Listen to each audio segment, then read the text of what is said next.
Bicara soal bubble itu sudah terjadi sepanjang sejarah manusia. Sejak adanya kapitalisme, sejak adanya pasar saham, sejak adanya hutang, pertumbuhan kredit dan sebagainya, itu selalu ada bubble-nya. Jadi bubble-nya itu selalu diikuti dengan periode-periode spekulasi, di mana terjadi at one point, di mana sudah somebody itu sadar bahwa this is mad, ya, this is crazy, dan akhirnya bubble itu pecah. Ya, jadi ada satu pepatah yang dikatakan oleh George Santayana. Dia bilang begini, barang siapa yang tidak mengingat masa lalu, itu akan dikutuk untuk mengulanginya. Jadi siapapun yang tidak belajar dari sejarah itu akan dikutuk untuk terus mengulanginya. Jadi bubble-bubble yang terjadi itu selalu berakhir dengan buruk. Jadi bubble-bubble itu selalu ada periode di mana spekulasi, ya, period of speculation, di mana banyak orang berpartisipasi sehingga mengangkat aset price, ya, di mana at some point sudah overstretch dan kita nggak tahu kapan pecahnya, tapi kita tahu bahwa ini pasti akan pecah, tapi kita nggak tahu kapan. Ya, ketika itu pecah, dan it will always end badly bagi orang-orang yang berpartisipasi di situ dan terlambat keluar. Karena sekarang nggak ada yang tahu kapan itu pecah, karena bisa tiba-tiba pecah. Dan dalam sejarah manusia itu sudah ada berbagai bubble yang sudah pernah terjadi. Misalnya tulip mania di Belanda itu tahun 1637, ya, Panic of 1797 di US dan UK. Kemudian ada banking crisis di US tahun 1819. Kemudian Panic of 1837. Kemudian ada 1901 market crash di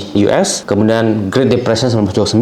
Ya, 1937, 1970-an, 1980-an, tahun 2000 .com bubble, ya, 2008 subprime mortgage, dan seterusnya. Jadi kita nanti akan belajar, ya, 3 saja bubble yang besar dalam sejarah manusia. Kita akan belajar apa sih yang bisa kita ambil, dan pelajarannya sebenarnya mirip-mirip, dan juga kita akan menjawab apakah Bitcoin itu bubble.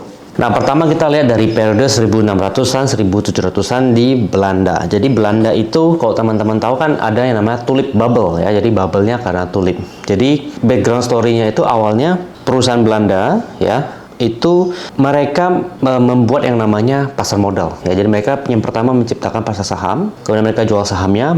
Dengan mereka jual sahamnya ke publik, mereka dapat duit, mereka bisa bangun kapal, dan akhirnya mereka bisa melaut, ya, bisa beli rempah-rempah dari Indonesia, ya, bisa ke berbagai negara, ya, di seluruh dunia. Jadi mereka bisa berlayar, dan itu membuat mereka sangat-sangat kaya, ya. Jadi membuat para pengusaha, para trader, para merchant di sana itu sangat-sangat kaya karena mereka bisa ekspansi dengan begitu cepat. Jadi intinya rakyat yang orang kaya di sana tuh semakin banyak, ya. Ketika semakin banyak, manusia itu kan selalu punya satu tendensi di mana kalau dia kaya, dia pengen tunjukin bahwa dia kaya, gitu ya. Dia pengen tunjukin bahwa gue tuh punya social status yang tinggi. Nah, cuma kalau misalnya kita lihat, ya, orang-orang Belanda pada saat zaman itu menganut ajaran Calvinisme, ya. Calvinisme itu adalah Protestan, branch dari Kristen Protestan, di mana mereka tuh memegang ajaran agama yang sangat-sangat ketat, dan mereka tidak boleh pamer, ya. Mereka hidupnya tuh nggak boleh yang ekstravagan lah, nggak boleh yang terlalu wow gitu loh. Jadi kayak misalnya terlalu pamer, ya, mabukan segala macam itu nggak boleh bagi mereka, dan mereka memegang ajaran itu. Dan akibatnya, ya, kalau teman-teman bayangkan teman-teman adalah orang Belanda pada zaman itu, di mana teman-teman memegang ajaran Calvinisme, dan teman-teman punya satu desire untuk menunjukkan kepada orang lain bahwa teman-teman itu kaya, tapi teman-teman nggak boleh menunjukkannya secara terang-terangan. Bagaimana caranya? Nah, akhirnya dicarilah caranya, dan satu cara yang paling friendly way itu adalah dengan bunga tulip. Jadi dengan bunga tulip itu, misalnya ada orang kaya, dia punya bunga tulip, dia bisa taruh di topinya, dia bisa taruh di bajunya, dia bisa bawa itu bunga tulip, ya, diikat pinggang segala macam, sehingga orang tahu, oh, this is a really wealthy guy, ya. Jadi dari bunga tulip itu menjadi simbol social status. Nah, cuma karena orang kaya makin banyak, akhirnya demand terhadap bunga tulip itu menjadi naik, ya. Demand terhadap bunga tulip itu menjadi naik, tapi supply dari bunga tulip itu kurang, ya, karena bunga tulip itu nggak mekar sepanjang tahun. Jadi cuma mekar pada saat musim semi, ya. Jadi ketika misalnya musim lain, ya, mereka tidak bisa punya bunga tulip, yang nggak bisa terlalu menunjukkan mereka punya status. Dan kalau misalnya mereka mau beli pada saat musim semi, itu karena demand-nya begitu banyak, orang berbondong-bondong, sehingga bisa jadi nggak dapat barang. Jadi caranya adalah finance guy, orang-orang finance, ya, mungkin punya otak finance, ya, mereka bilang gini kepada orang-orang kaya, ya, simpelnya adalah, mau nggak kita garanti lu punya bunga tulipnya nanti waktu musim semi, kita bikin kontrak, ya, garanti, misalnya lu mau beli berapa bunga tulipnya, harganya sudah ditentukan dari sekarang. Jadi dari sekarang sudah bisa ngelok harga dari bunga tulip, dan sudah pasti dapat barang. Nah, akhirnya orang kaya pikir, ya lah, daripada gua rebutan barang, mending ya udah, dari kontrak ini kok sudah bisa dijamin, ya oke, gitu. Nah, itulah yang namanya apa? Futures. Ya, jadi itu adalah cikal bakal dari futures. Jadi futures itu adalah satu kontrak di mana untuk menjamin si pemegang kontrak itu mendapatkan barang di harga yang sudah di-set. Dan futures ini bisa naik turun ya. Kalau misalnya harga, kalau bisa semakin banyak yang beli futures kan artinya one day klaimnya akan semakin besar kan, sehingga harga komoditinya juga naik. Dan sampai sekarang kita juga masih menggunakan perdagangan di futures ya, di mana misalnya perusahaan-perusahaan yang membutuhkan komoditi, misalnya dia harus lock harga, harus lock quantity, ya dia pakai futures untuk nge-lock itu gitu loh. Dan misalnya dia butuhnya masih 3 bulan lagi, ya dia lock dari sekarang. Misalnya 3 bulan lagi harga bisa naik turun. Bisa kalau misalnya naik atau turun itu kan ada volatility. Jadi dia dari awal sudah di lock. Nah, akhirnya singkat cerita ya, ketika awalnya itu digunakan untuk nge-lock harga bunga tulip, malah dipakai untuk spekulasi. Ya, jadi at some point ada yang aware bahwa oke, ini gua bisa dapat cuan dari bunga tulip tanpa harus pegang bunga tulipnya. Ya, misalnya ada orang yang mungkin jiwa judinya lebih tinggi ya pun jiwa spekulasi lebih tinggi. Udahlah, gua beli kontraknya aja. Gua nggak harus beli tulipnya gitu loh. Misalnya dia beli futuresnya aja, terus dia akan jual ke orang lain yang mau beli tulip. Nah, jadi dia beli futuresnya, kontrak futuresnya kan tergantung dari ada berapa tulip yang di pasar gitu kan. Nah, dia misalnya dia beli futuresnya, dan akhirnya ya karena mungkin corner the market ya, orang yang mau beli jadi nggak ada, akhirnya dia bisa jual dan dia bisa untung lebih besar. Dan itu mengakibatkan harganya tuh naik sampai 5.000 gulden ya. Jadi kalau bisa sebagai perbandingan, upah pekerja per tahun ya rata-rata di zaman itu mungkin 250 gulden. Jadi 20 kali. Jadi satu bunga tulip itu 20 kali dari upah pekerja per tahun. Dan satu bunga tulip itu sudah setinggi nilai satu rumah. Nah, it doesn't make sense anymore. Jadi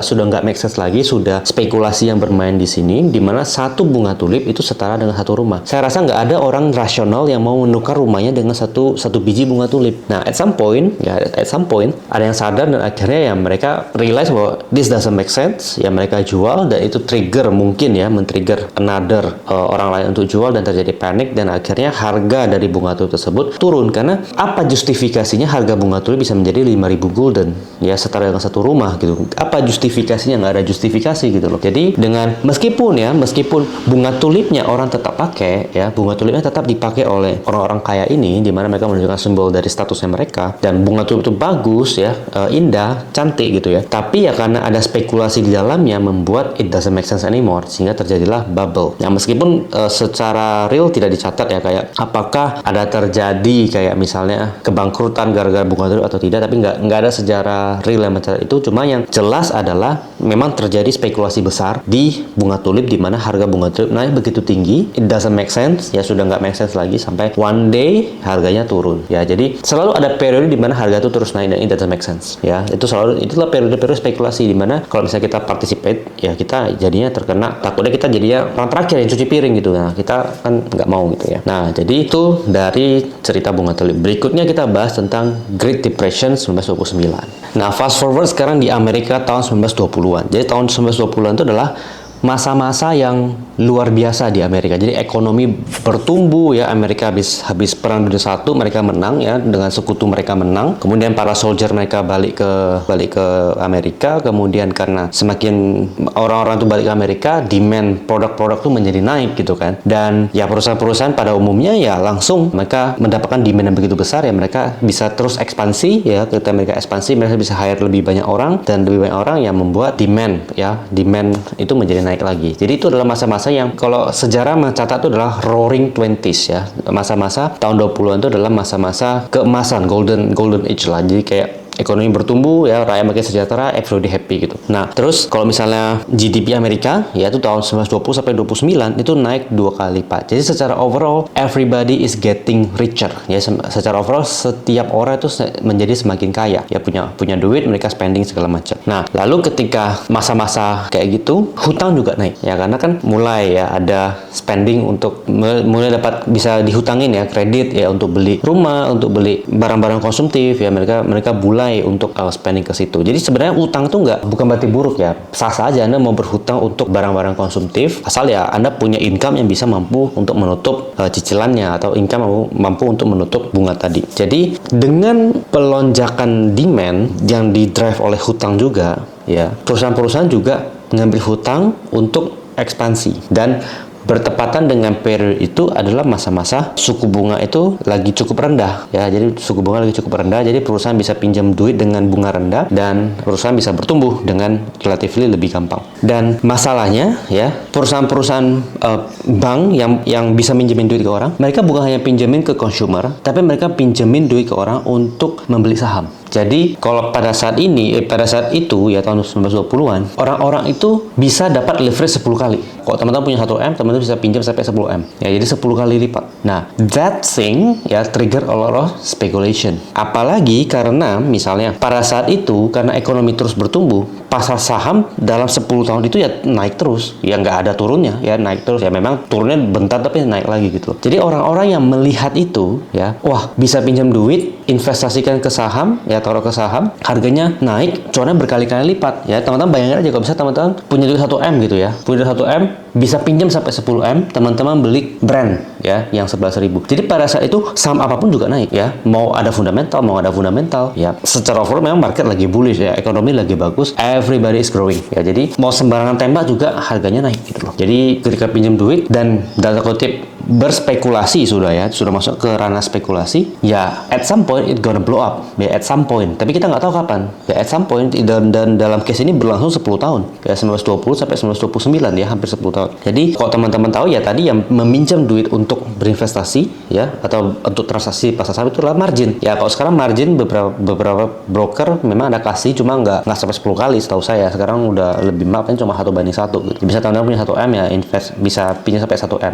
Tapi biasanya saya sarankan kalau teman-teman margin itu lebih kepada misalnya teman-teman ada duitnya di reksadana gitu kan. Kalau reksadana T+1 ya baru bisa cair. Ya teman-teman kalau nunggu itu cair kan lama, jadi teman-teman bisa pakai marginnya dulu untuk membeli, misalnya pas cair langsung bisa setor lagi. Jadi lebih ke kayak gitu ya. Jadi jangan untuk berspekulasi ya. Jadi berinvestasi dengan wajar. Jadi ketika masa-masa ini ya, ketika Dow Jones itu naik dari 1.200 ke 6.000-an ya tahun 1922 sampai 1929 ya, orang-orang yang melihat orang lain itu bisa cuan dari pasar saham ya, dengan mereka berhutang sampai 10 kali lipat ya, mereka pengen juga ikutan ya. Tapi orang nggak tahu kan, at some point musiknya akan stop, bubble-nya akan meletus ya. Somebody bisa sadar ya, Warni pasti akan sadar kayak, wah ini harga perusahaan terus naik ya, naik terus, sudah terlalu mahal, it doesn't make sense anymore, dan akan dijual. Apalagi ya ketika triggernya juga itu adalah ketika Amerika menaikkan suku bunga ya. Ketika Amerika menaikkan suku bunga, akibatnya apa? Akibatnya bunga pinjaman menjadi lebih besar, dan juga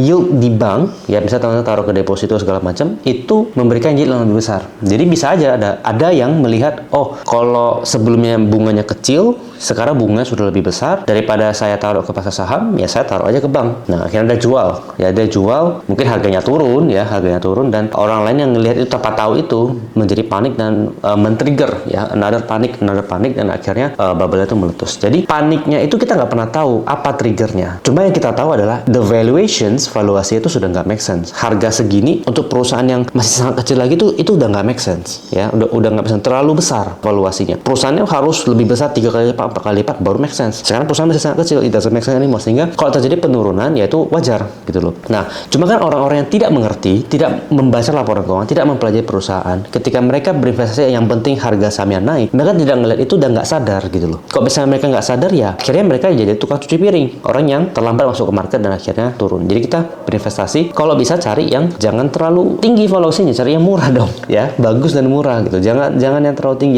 yang nggak make sense. Mau orang lain pamer cuan ke Anda, mau orang lain taruh ke sosmed ya, mau dia habis beli mobil, beli rumah dari cuan di saham yang nggak jelas ya, Anda nggak usah pusingin ya, karena itu bukan rezeki ya, anggap aja itu bukan rezeki. Dan Anda selama stick to the plan, saya yakin pasti Anda punya goal financial akan tercapai juga. Nah salah satu yang saya mungkin bisa sharingkan itu adalah ketika melihat masa-masa periode misalnya harga saham yang bagus tapi harganya nggak kemana-mana, atau harga saham yang sahamnya nggak jelas itu malah terus naik gitu kan, kayak kita jadi berpikir ini metode gue bener atau tidak ya, ngapain gue tungguin kayak orang bego gitu kan. Nah kalau misalnya kita, kok Charlie Munger itu mengatakan bahwa kita tuh nggak perlu pinter ya, nggak perlu jadi orang yang paling brilian, tapi kita jangan jadi yang bodoh gitu ya, jangan jadi orang yang bodoh. Jadi kalau kita bisa menghindari terkena bubble, itu udah bagus ya. Kalau kita berinvestasi ya, mungkin pas lagi bubble-nya, pas lagi hype ya dapat untung gitu kan, tapi sampai ketika burst kita nggak sadar dan itu telat kita keluarnya ya, kita jadinya terkena kerugian. Bisa jadi kerugian itu menghapus seluruh keuntungan kita atau bahkan minus gitu. Dan kalau misalnya kita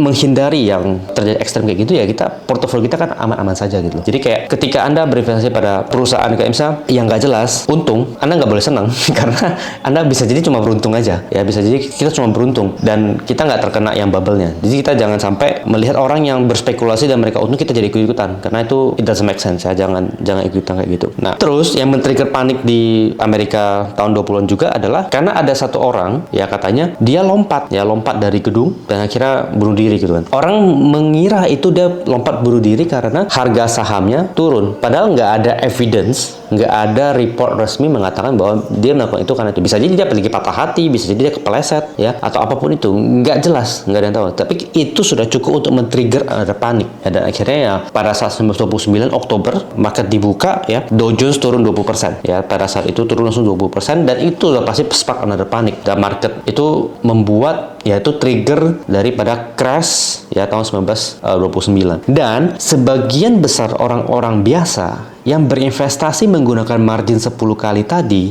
yang sudah keburu beli di atas, di pucuk, melihat harga sahamnya turun, mereka jadinya kan rugi besar toh. Misalnya teman-teman tadi contoh ya, beli saham apapun ya, misalnya saham A gitu, fundamental nggak jelas segala macam, beli punya duit 1M gitu ya. Teman-teman pinjam duit sampai 10M, beli saham itu. Kemudian saham itu dari 10M turun 20%, ya jadi rugi 2M kan. Kan modal awal kita cuma 1M. Kita jadi rugi 2M. Jadi kita nggak jadi ngutang ke bank 1M lagi. Nah, itulah membuat panik gitu. Jadi pada saat zaman ini itu belum ada automatic kayak sekarang yang margin call-nya tuh bisa langsung kalau turun senilai modal kita langsung di-cut gitu kan. Tapi itu pun saya nggak rekomend teman-teman untuk lakukan margin trading ya. Tapi pada saat di momen ini, zaman itu adalah yang nggak ada. Jadi bank-bank tadi yang minjemin duit, ketika minta duitnya harga saham sudah keburu turun sedemikian dalam, dan akhirnya ya sebagian besar masyarakat Amerika yang berinvestasi menggunakan margin tadi, ya mereka menderita kerugian dalam dan hutang jadinya ke bank. Dan bank itu kan juga dia minjem duit kan dari perusahaan, dari bank lain gitu, dan dia nggak bisa bayar, dan akhirnya itu trigger collapse terhadap bank. 50% dari bank di Amerika saat itu collapse ya. Jadi gara-gara spekulasi kayak gini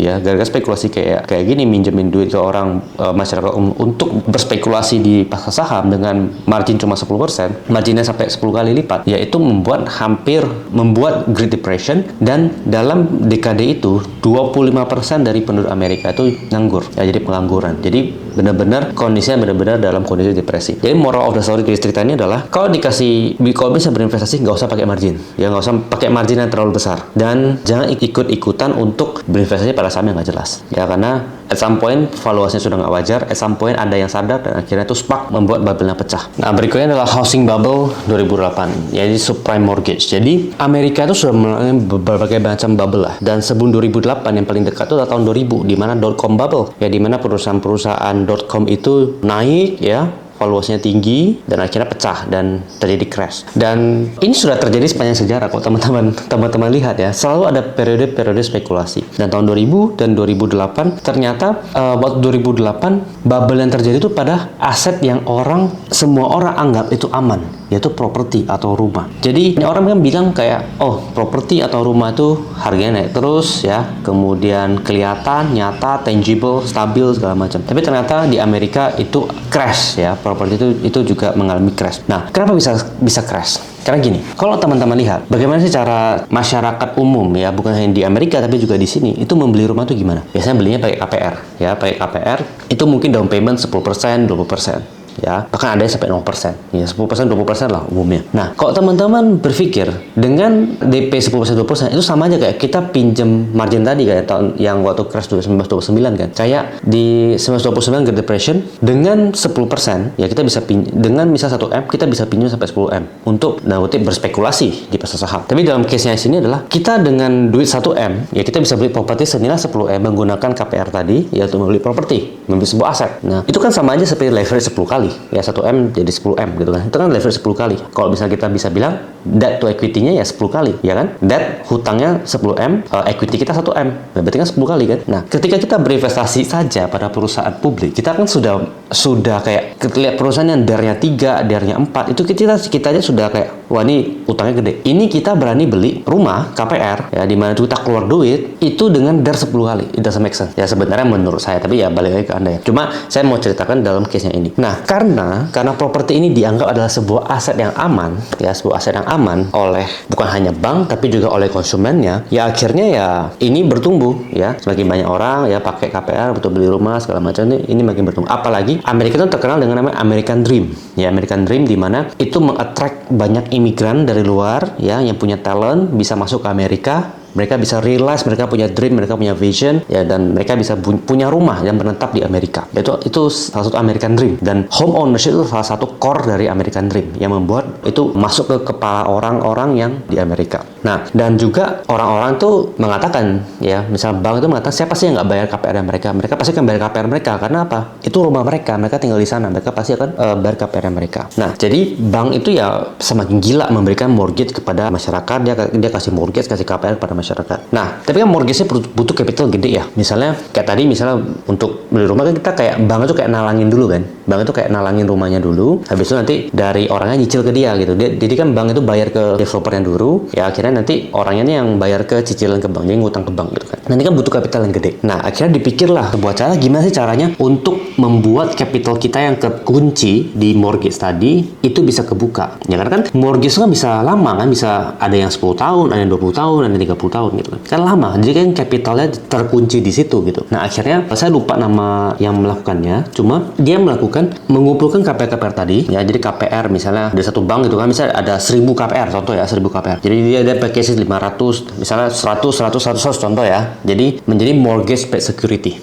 ya, MBS, mortgage backed security. Jadi dengan dia kumpulin ya, itu menjadikan sebuah aset baru ya, misalnya surat utang, surat yang mengatakan bahwa itu punya hak untuk menerima cicilannya mereka. Nah, ini surat itu mereka jual ke investor. Jadi mereka jual ke investment bank misalnya. Dan dalam kasus ini misalnya ke Lehman Brothers, ke Merrill Lynch dan sebagainya. Mereka dengan mempackage mereka punya mortgage menjadi MBS, ya mereka tuh bisa membuat capital mereka tuh kelepas. Jadi mereka bank tuh nggak mau nunggu sampai 10 tahun, 20 tahun, 30 tahun sampai mereka cicilan lunas, tapi yang penting mereka package itu menjadi sebuah aset finansial, kemudian mereka jual kepada investment bank lain. Jadi investment bank itu bayar duit ke bank, ya bank menerima capital, jadi mereka nggak harus nunggu 10 tahun, 30 tahun, dan nanti KPR-nya itu akan diterima oleh investment bank ya, jadi oleh pemilik aset tadi yang membeli MBS tadi. Nah, sebenarnya skema ini boleh-boleh saja ya dilakukan, dan ini namanya sekuritisasi ya, sekuritisasi aset itu sudah sering dilakukan dalam industri finansial. Tapi yang menjadi masalah adalah karena bank-bank ini melihat, oh capital gue yang awalnya harus ke lock 10, 20 tahun, 30 tahun,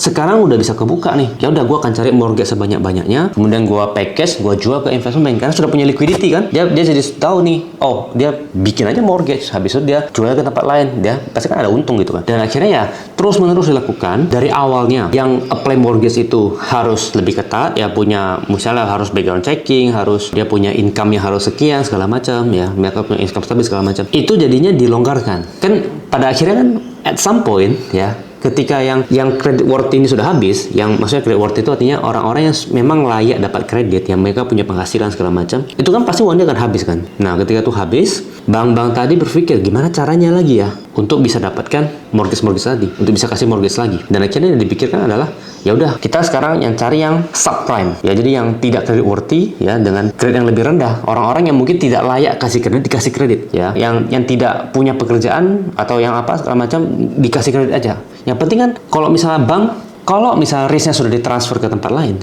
ya bank udah nggak ada insentif apa-apa untuk risk control kan. Jadi kalau misalnya dari mortgage biasa, ya insentifnya bank itu adalah untung, dan juga dia harus ada risk control. Tapi karena dia sudah mentransfer itu ke tempat lain, ya dia insentifnya dia adalah untung.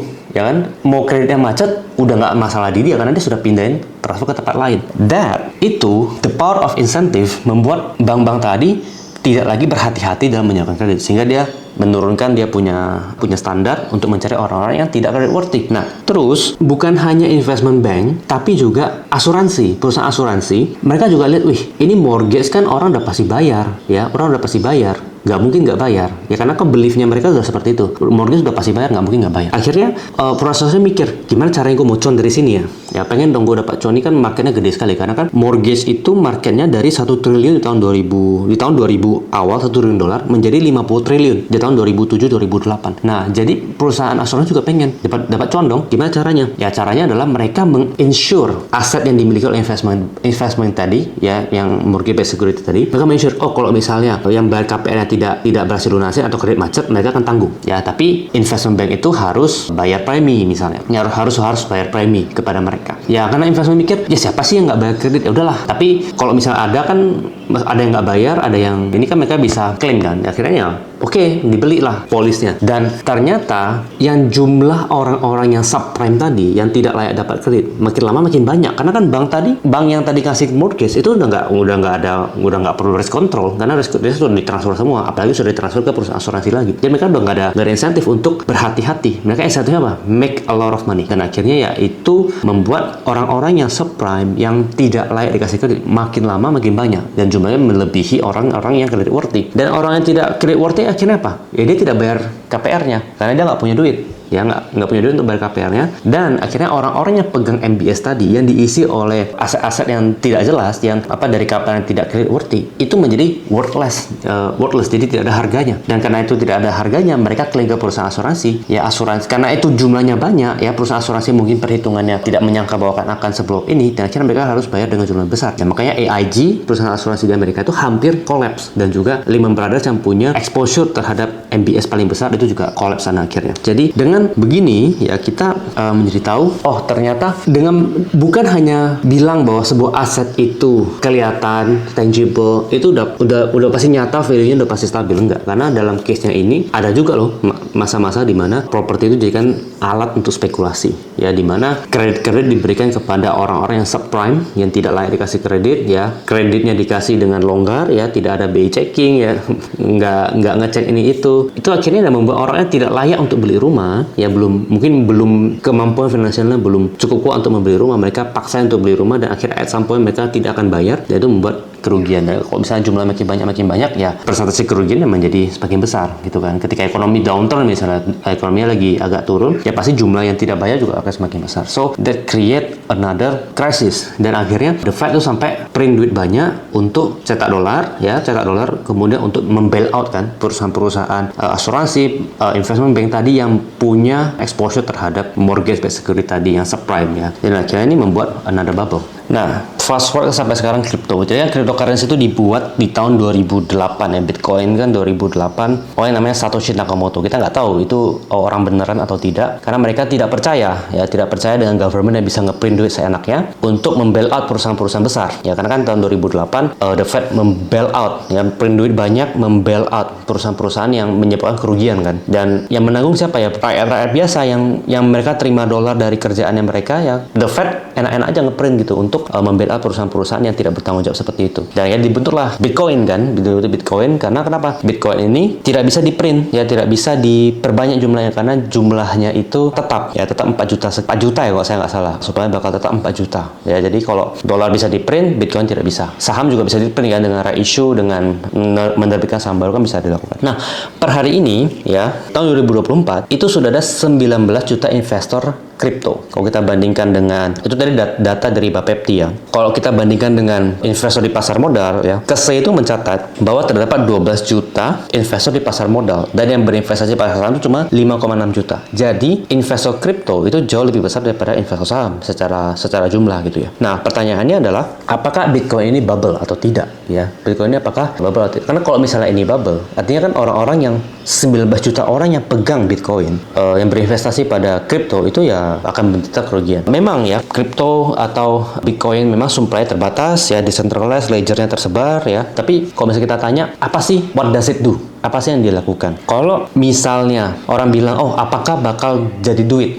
Jadi bakal jadi currency? Menurut saya enggak. Karena kalau misalnya kita pelajari ya sejarah uang itu kan awalnya dari barter ya. Jadi dari awalnya barter. Karena misalnya kita punya sayur-sayuran, ada yang punya kedelai, ya kita mau kedelai kita tukar ya sayuran kita dengan kedelai. Tapi bisa jadi orang yang punya kedelai nggak mau sayur, ya nggak mau sayur kita gitu. Ya kita harus cari apa yang dia mau, dan kita harus tukar ke tempat lain, dan itu membuat ribet. Dan akhirnya, oh ya udah jangan pakai pakai barangnya langsung, tapi pakai barang lain, misalnya kayak kulit kerang lah, kemudian batu lah ya, segala macam. Nah, cuma kan kalau misalnya pakai kulit kerang, batu segala macam, itu kan abundant ya, di mana-mana ada. Dan akhirnya orang-orang nggak kerja, bukan nggak kerja ya, tapi orang-orang gampang lah mendapatkan uang tersebut ya, sehingga akhirnya lama-kelamaan tidak menjadi satu cara yang efisien juga. Dan akhirnya dipikirkan gimana caranya. Berarti barangnya ini harus langka nih. Ya, duit itu harus, barang tersebut tuh harus langka dan nggak mudah didapatkan oleh orang-orang pada umumnya. Ini pakailah logam mulia. Nah, logam mulia kemudian ditaruh segel ya, segel raja, segel kaisar, dan menyatakan bahwa oh, ini memang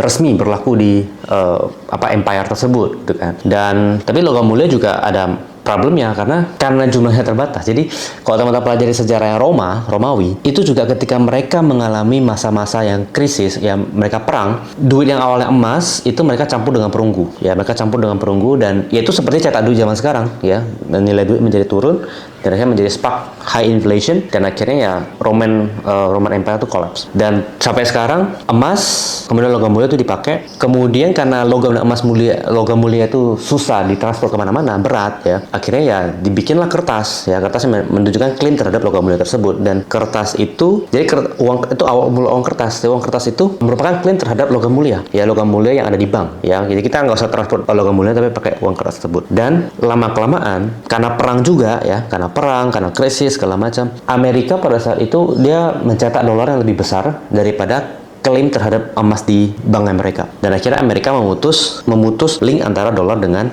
emas. Jadi $1 itu sudah tidak menunjukkan klaim terhadap emas. Dan $1 itu di-back oleh apa? $1 itu di-back oleh, kalau misalnya ini terdengar klise, tapi $1 itu di-back oleh trust. Ya, trust di mana kalau kita kasih $1 ke orang lain percaya bahwa $1 itu bisa dia gunakan untuk menukar dengan barang lain senilai $1 tersebut. Dan orang lainnya masih percaya bahwa $1 itu bisa diterima oleh orang lain. Ya, dalam case-nya Amerika tuh dolar itu menjadi world currency ya, jadi world currency. Mereka pakai untuk perdagangan. Teman-teman bisa cek di link di atas ya, tentang globalisasi. Saya sudah bahas bagaimana dolar bisa menjadi world currency dan mereka bisa cetak duit ya, dan sejak saat itulah $1 itu sudah nggak ada hubungannya lagi dengan emas di bank ya, sudah nggak ada hubungannya. Bahkan sampai at some point illegal untuk menukar menjadi emas ya, nggak boleh tukar jadi emas dan bisa ditangkap. Nah, jadi itu adalah duit. Jadi kalau misalnya kita lihat the reason for money to exist itu adalah untuk barang ya, untuk barang-barang karena duit itu digunakan untuk menukar dengan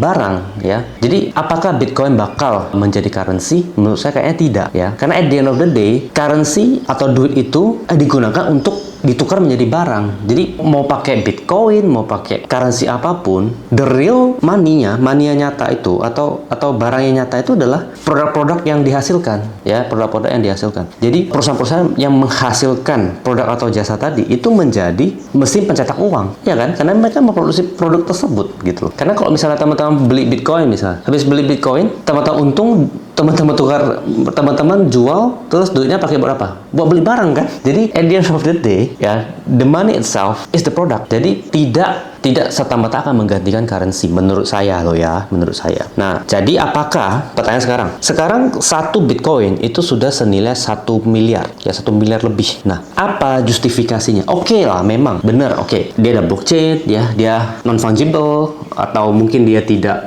bisa dicetak terus ya, ada limitnya, limited edition segala macam. Tapi apa justifikasinya bahwa 1 Bitcoin itu nilainya 1 miliar rupiah? Apa justifikasinya? Apa justifikasinya satu Bitcoin itu bisa seharga 1 rumah ya? Jadi yes memang teknologinya bagus dan segala macam bagus, yes memang blockchain segala macam bagus, tapi apa justifikasi kenapa harus nilai 1 miliar? Nah, itu kan kita tidak tahu ya. Saya nggak tahu jawaban itu. Jadi kalau ditanya pada saya, apakah Bitcoin itu bubble atau tidak? Jujur saya nggak tahu. Tapi kalau kita belajar dari sejarah, momen-momen bubble itu selalu didahului oleh momen-momen spekulasi ya, selalu didahului oleh momen-momen spekulasi. Jadi dalam bubble tidak terlepas mau aset apapun, mau aset yang kata orang aman seperti properti, mau aset seperti saham, mau aset yang sangat cantik seperti bunga tulip, semua bisa dijadikan bubble. Jadi yang kita lihat sekarang itu adalah mau apapun itu, apakah aset yang kita lihat ini atau barang kita lihat ini sudah masuk ke spekulasi atau tidak. Kalau misalnya sudah masuk ke spekulasi, kita tidak bisa menjustifikasi kenapa value-nya segini, mungkin saja bubble.